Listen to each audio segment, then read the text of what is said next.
Ya, shalom. Saya mau tanya lagi, ini seringkali kita dapat pertanyaan-pertanyaan dari pihak-pihak luar atau bahkan di dalam kekristenan sendiri seringkali mempertanyakan ini, apakah Isa dan Yesus itu sama atau beda? Bagaimana tanggapan Bapak? Untuk menjelaskan itu panjang sekali, cuma saya singkat saja ya. Jawabannya Yesus dengan Isa itu beda. Yesus bukan Isa, Isa bukan Yesus. Apa alasannya? Yang pertama, Yesus dilahirkan dari Maria dan dari garis keturunan Daud.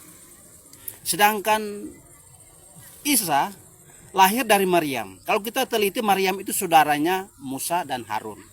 Kalau Musa dan Harun ini kan dari keturunan Lewi. Tidak mungkin satu orang lahir dari suku yang berbeda. Itu saja sudah salah.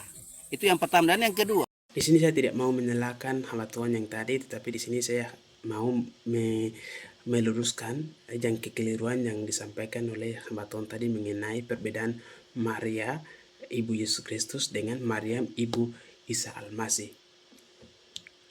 Sebenarnya sebelum kita membahas lebih lanjut ke sana, kita pahami dulu kata Maria atau Maryam. Jadi sebenarnya tidak ada perbedaan di antara kata Maria dengan Maryam.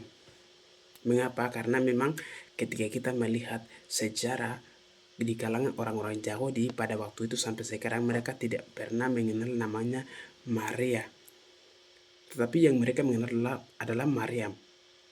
Karena setiap orang keturunan dari Harun itu mereka mengenal namanya Maryam, tidak pernah mengenal Maria. Maria itu terjemahan dari bahasa Yunani. Karena itu orang-orang Yunani menerjemahkan kata Maryam itu menjadi Maria. Nah, dari itulah scholar Indonesia atau teolog-teolog Indonesia mengadopsi kata Maria itu ke dalam bahasa Indonesia. Itu yang pertama. Yang kedua, Bapak katakan bahwa Muhammad Tuhan katakan bahwa Maria Ibu Yesus Kristus itu keturunan dari Daud. Tetapi Maryam Ibu Isa Al-Masih itu keturunan dari Harun, sehingga tidak sama mereka. Nah, ini kekeliruan besarnya di situ. Yang sebenarnya bahwa tadi tentang kata Maria dengan Maryam saya sudah jelaskan, dan tentang Maryam Ibu Yesus Kristus keturunan dari Daud atau dari Lewi. Yang sebenarnya bahwa ketika kita membaca di dalam Injil Matius pasal 1 ayat 1 sampai seterusnya menjelaskan silsilah Yesus Kristus itu sendiri. Dan di situ sudah sangat jelas sekali bahwa hanya suami Maria lah, yaitu Yusuf lah, yang keturunan dari Daud. Karena sudah jelaskan di dalam Injil Matius pasal 1 ayat 1 sampai seterusnya sudah jelaskan bahwa dari Abraham ke Daud, dari Daud ke pembuangan ke Babel, dari pembuangan ke Babel sampai kelahiran Yusuf, sampai Yusuf melahirkan Yesus Kristus melalui Maria.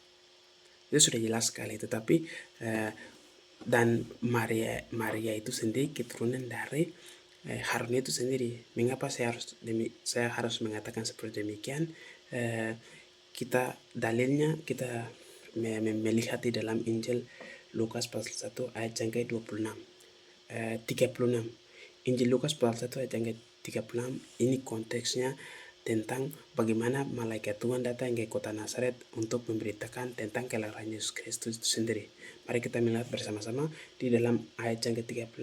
Malaikat mengatakan seperti demikian, dan sesungguhnya Elizabeth anakmu itu, ia pun sedang mengandung seorang anak laki-laki pada hari tuanya, dan seterusnya.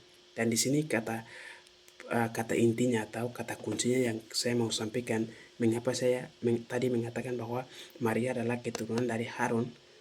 Karena di sini di kalimat-kalimat pertama itu malaikat sampaikan kepada Maria bahwa dan sesungguhnya Elizabeth sanakmu. Jadi Elizabeth, kata sanakmu di sini adalah kata kuncinya, bahwa ketika kita pelajari atau mengerti dalam Kamus Besar Bahasa Indonesia, kata sanakmu menjelaskan tentang seseorang yang memiliki hubungan darahnya yang sama, mungkin dari ayah atau dari ibu satu keturunan. Sehingga malaikat Tuhan di sini menggunakan Elizabeth sanakmu. Dan untuk kita pahami lebih lanjut juga bahwa siapakah Elizabeth itu sendiri, di ayat-ayat sebelumnya menjelaskan bahwa Elizabeth istrinya Nabi Zakaria adalah keturunan dari Harun itu sendiri. Sehingga jelaslah bahwa dari sini kita bisa paham bahwa Maria bukan keturunan dari Daud, tetapi keturunan dari Harun itu sendiri.